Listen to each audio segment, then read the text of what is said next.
Je rapporte les 4 dernières. Alors, l'adhésion à Plurelia, c'est la délibération qui vient compléter la dissolution du comité des œuvres sociales, puisque la ville a décidé d'adhérer donc à cette association 1901, après en avoir consulté d'autres, mais sans mise en concurrence, puisque nous n'y sommes pas obligés.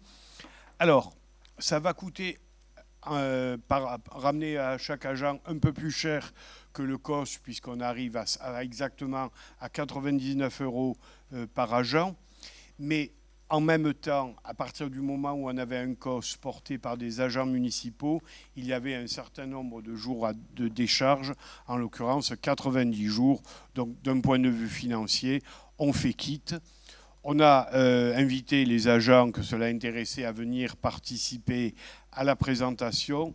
On leur a distribué à tous une plaquette d'information.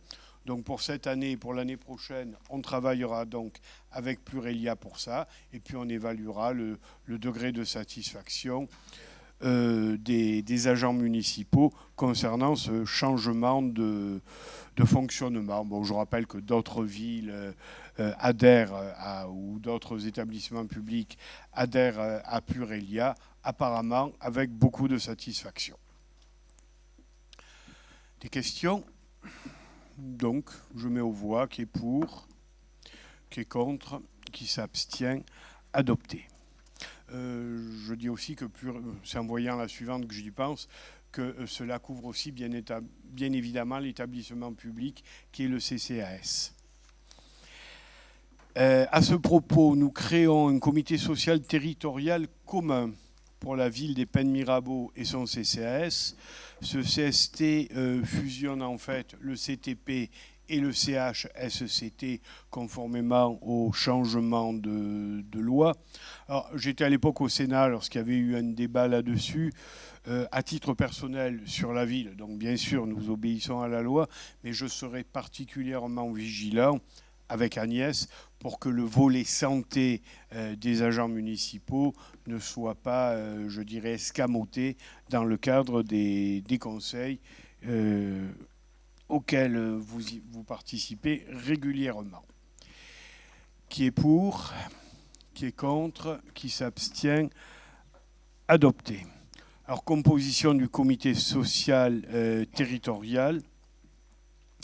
Donc 6 pour les représentants titulaires, 6 pour les représentants suppléants. Ça concerne les 591 agents de la commune et les 15 agents du CCAS. Nous restons dans le même type de composition et de parité que les instances précédentes. Qui est pour ? Qui est contre ? Qui s'abstient ?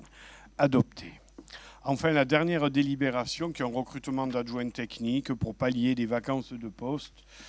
Nous sommes tenus, de par la loi, de délibérer sur ce type de pratiques concernant le cadre d'emploi, ce que je fais bien évidemment. Qui est pour ?